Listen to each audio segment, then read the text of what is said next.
All right, welcome to The Explainer. Today we are diving into one of the biggest and maybe most misunderstood ideas in all of science. We're talking about entropy. Some things in life just seem to have a one-way ticket. Think about it. A drop of ink spreads out in water, an ice cube melts in your drink, that hot cup of coffee, it always cools down. And you can drop an egg and watch it shatter into a million pieces, right? But have you ever seen those pieces just fly back together and remake the egg? Of course not. It's a one-way trip. Okay, this all feels super obvious, but have you ever stopped to ask why? Why is time a one-way street? What's the cosmic law, the universal traffic cop, that's forcing everything in this direction? Well, that's what we're going to figure out. The answer, it turns out, comes down to one single, incredibly powerful idea: entropy. Now, you've probably heard it called disorder or chaos, right? But honestly, that's just scratching the surface. It's so much deeper and cooler than that. And hey, if it feels a little confusing at first, you're in good company. Even the absolute giants of physics, guys like Willard Gibbs, who basically invented this stuff, admitted it could be a tough one to wrap your head around. But stick with me. We're going to make it make sense. So, there are really two great ways to think about this. First up, you can picture it as energy just spreading out. Nature doesn't like to keep its energy all bottled up. It wants to go from concentrated to spread out, from hot to cold. That's entropy in action. But the other way to see it, and this is maybe the most important part, is to think of it as a game of odds. It's all about probability.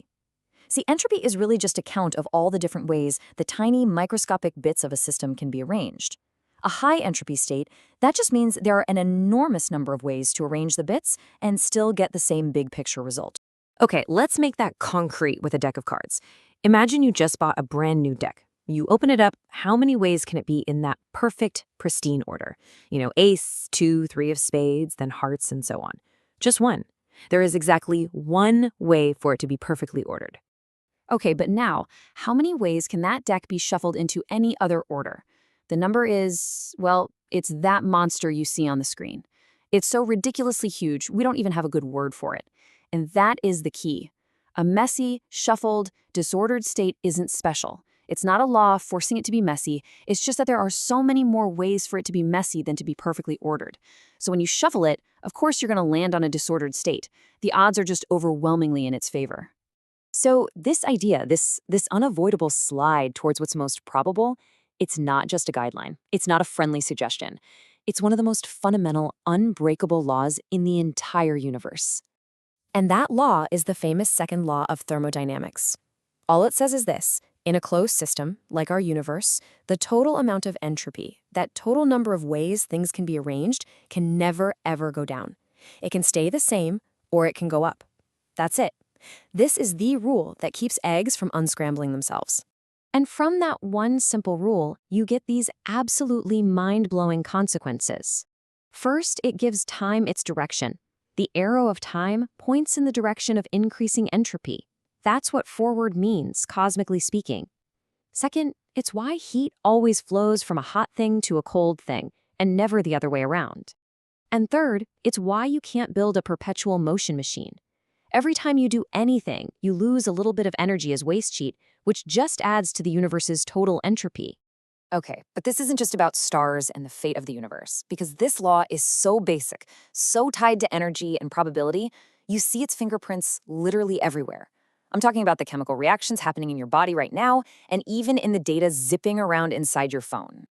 Take chemistry, for example. Entropy is one of the key players in deciding if a chemical reaction is just going to happen all by itself. It's locked in this epic tug of war with another concept called enthalpy, which is basically just the total energy of the system. And this whole battle is perfectly described by something called the Gibbs free energy equation. Think of it like this. A chemical system wants to do two things at once. It wants to get to a lower energy state, that's the enthalpy part, but it also wants to get to a more disordered state. That's our friend entropy. Now look at the table. If a reaction both releases energy and gets more disordered, bam, it's going to happen, no question. But here's the really cool part. A reaction can actually cost energy. It can be an uphill climb, and it will still happen as long as the increase in entropy in disorder is big enough to win that tug of war. That's especially true when things get hot.